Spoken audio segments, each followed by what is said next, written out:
Quelques outils d'interprétation. Je vous propose de faire dès maintenant une pause dans cette histoire afin de prendre un peu de recul. Je désire aborder quelques points qui vont nous aider non seulement dans la compréhension de notre récit, mais également, de manière générale, dans celle de la Bible. Le contexte. Mon premier point est un rappel précieux pour commencer notre réflexion. Nous négligeons trop souvent le fait que notre mentalité contemporaine occidentale n'a probablement aucun point commun avec la mentalité du rédacteur, d'origine orientale et d'une toute autre époque. De plus, nous lisons des traductions, et parfois des traductions de traductions. Face à ce constat, nous devrions logiquement être prudents dans la façon dont nous lisons et assimilons la Bible. Si nous nous rappelons qu'il nous est facile de mal comprendre à cause du contexte historique, culturel et linguistique, nous serons alors plus vigilants et plus lents à figer notre interprétation. Certains, à juste titre, souhaitent par conséquent se plonger dans l'étude approfondie de ce contexte. C'est une très bonne chose. Mais nous ne sommes pas tous historiens, passionnés d'histoire ou experts en hébreu et grec ancien. Soyons cependant rassurés. Ces compétences, bien qu'indéniablement utiles, ne sont pas forcément nécessaires pour bien comprendre et interpréter les Écritures. Nous le verrons par la suite. Évitez le pire. Mon second conseil, qui est en lien direct avec le premier, va probablement en frustrer certains.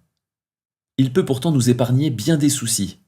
Il s'agit d'accepter que nous ne comprenions pas tout de suite. L'incompréhension vaut bien mieux qu'une mauvaise compréhension.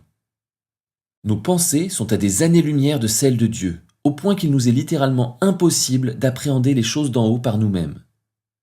Si nous ne l'acceptons pas, nous sommes quasiment sûrs de tomber dans l'excès doctrinal d'une façon ou d'une autre, avec tous les dommages que cela peut occasionner pour nous ou pour notre entourage. N'est-ce pas profondément triste que des personnes aimant Dieu se déchirent entre elles à cause de différences d'interprétation ? Voilà pourquoi il est largement préférable de rester sur de l'incompréhension plutôt que de chercher à tout prix une interprétation. De plus, accepter de ne pas comprendre a malgré tout des avantages non négligeables.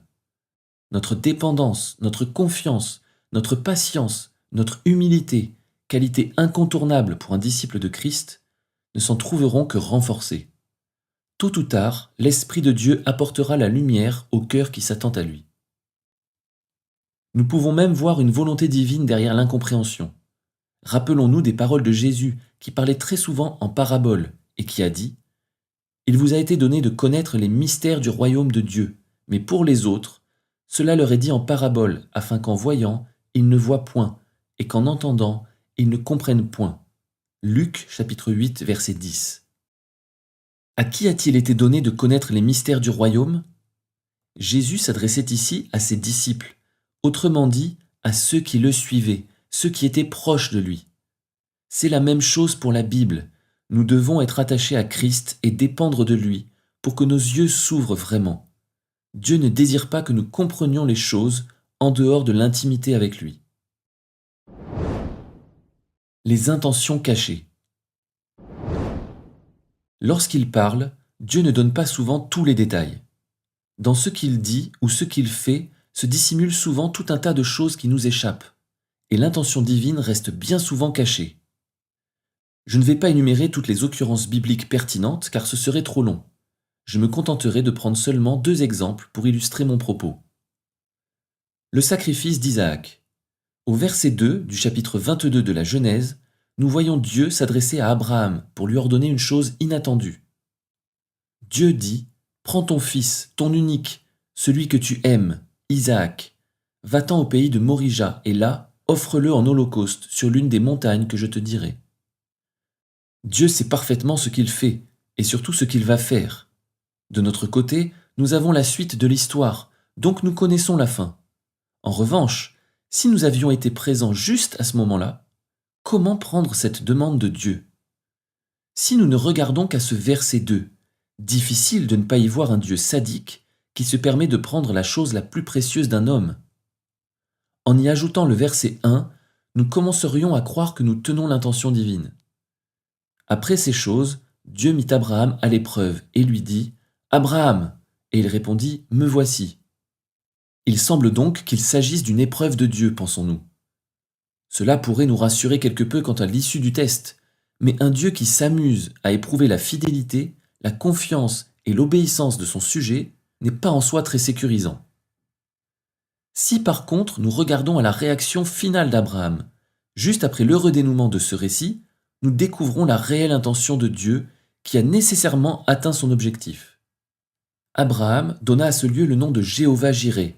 C'est pourquoi l'on dit aujourd'hui « À la montagne de l'Éternel, il sera pourvu ». Genèse chapitre 22 verset 14. Dans sa sagesse infinie, Dieu utilise une pratique courante à l'époque, le sacrifice d'enfants, dans le but de se faire passer premièrement pour n'importe quel autre Dieu, afin de finalement se révéler comme celui qui pourvoit, Jéhovah-Jireh. Même si Abraham commençait à bien connaître Dieu grâce à toutes les expériences qu'il avait déjà vécues, même s'il lui faisait confiance au point d'espérer que son fils reviendrait d'entre les morts, Hébreux chapitre 11 verset 19, le patriarche de la foi ne s'attendait pas à cette fin et découvre avec encore plus de profondeur combien son Dieu pourvoit et qu'il n'est pas là pour lui prendre quoi que ce soit. L'Éternel n'a finalement rien à voir avec toutes ces idoles qui saturaient la mentalité d'antan. C'était bien là le cœur de l'intention divine, mieux se faire connaître de son ami. Le second exemple que je souhaite développer pour parler des intentions cachées est la loi hébraïque. Lorsqu'elle a été donnée au peuple par l'intermédiaire de Moïse, aux yeux des hommes, il s'agissait du chemin parfait pour plaire à Dieu. Et pour cause. Israël détenait les tables de pierre sur lesquelles l'Éternel avait écrit de son propre doigt. Exode chapitre 31 verset 18. Les 12 tribus avaient littéralement le mode d'emploi de la vie. Ceux qui enfreignaient la loi étaient bien souvent punis de mort, mais ceux qui la mettraient en pratique vivraient par elle. Lévitique chapitre 18 verset 5. Pourtant, plus tard, l'apôtre Paul l'a réduit à un simple pédagogue dont le but était de nous mener à Christ. Ainsi, la loi a été comme un pédagogue pour nous conduire à Christ, afin que nous fussions justifiés par la foi. Galates chapitre 3 verset 24. Dieu n'a jamais voulu nous donner des règles à suivre pour les règles elles-mêmes ou pour lui-même. Il savait très bien que nous ne réussirions jamais à les observer. Il a voulu nous montrer le chemin de la vie pour ensuite nous l'offrir en la personne de Jésus-Christ. Ainsi, dans son immense bonté, il se révèle comme celui qui donne et non celui qui demande.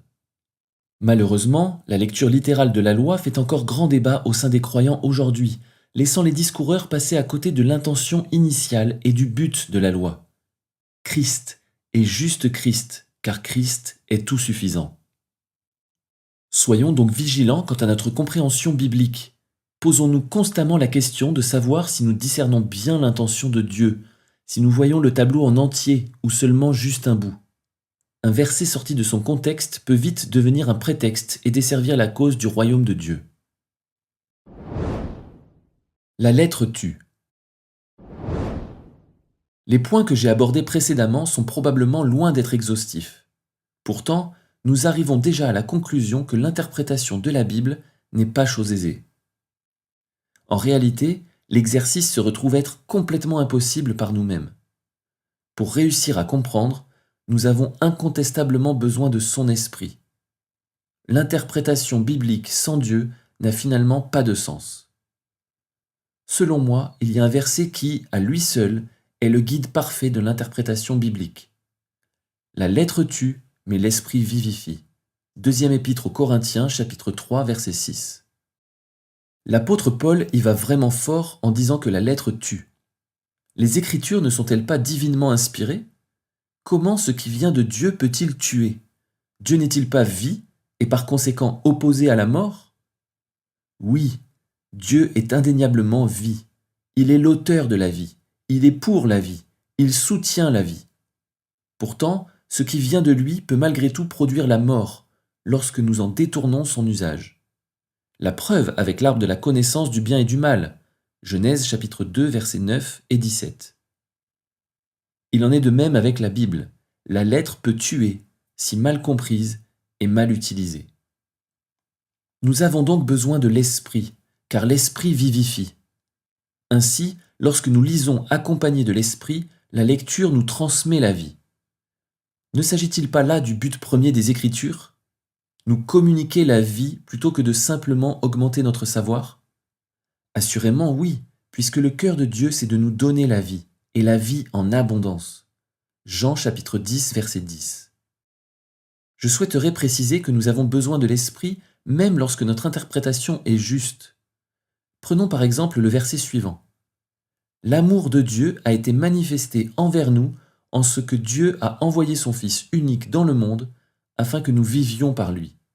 Première épître de Jean, chapitre 4, verset 9.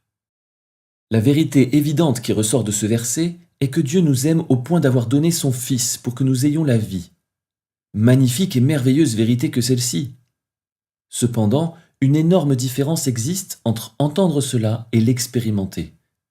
Entre y adhérer intellectuellement et vivre la profonde réalité spirituelle que porte cette déclaration. Lorsque nous lisons ce verset uniquement avec notre petit cerveau humain, il se peut que nous soyons reconnaissants. Mais lorsque l'Esprit vivifie cette parole en nous, nous sommes défaits par tant d'amour. Nous sommes comblés et débordants d'une joie inégalable. Nous sommes rassasiés au point de n'avoir besoin de rien d'autre. Nous ne pouvons tenir face au poids incommensurable du don de son amour et nous nous écroulons dans ses bras, recevant ce pourquoi nous avons été créés. Puissions-nous vivre cela à chaque verset de la Bible. Nous avons désespérément besoin de son esprit. L'interprétation biblique. La Bible n'est pas un mode d'emploi. Elle n'est pas à lire comme une notice. Ce n'est pas un recueil de commandements froids et distants qui a pour but de cadrer nos actions. S'il s'agit là de notre vision de la Bible, nous la comprendrons inévitablement de travers, tout comme les chefs religieux de l'époque de Jésus. Ces derniers n'avaient pas les problèmes culturels et linguistiques que nous pouvons rencontrer. Pourtant, tout érudit des Écritures qu'ils pouvaient être, ils ont crucifié le Sauveur du monde. Le but de la Bible est d'entrer en contact avec son auteur, d'approfondir notre intimité avec lui jusqu'à ne devenir plus qu'un. Voilà pourquoi il est nécessaire de la lire en communion avec l'Esprit qui l'a inspirée. C'est lui qui enlèvera petit à petit les voiles qui se sont accumulés devant nos yeux. C'est lui qui nous révélera la profondeur spirituelle de chaque passage. C'est lui qui vivifiera même les versets les plus simples et les plus accessibles afin qu'ils deviennent une véritable nourriture pour notre esprit. Pour revenir à notre histoire du déluge, plusieurs éléments m'ont longtemps chiffonné quant à sa compréhension, au point que je l'avais laissé de côté. Mais un jour, le Saint-Esprit a attiré mon attention sur un passage biblique en particulier. Cela a éveillé ma curiosité et j'ai alors commencé à étudier ce récit d'un peu plus près. L'Esprit de Dieu m'a ouvert les yeux sur quelques points, et sans prétendre pouvoir tout expliquer, c'est cela que je souhaite partager avec vous dans la suite de ce livre.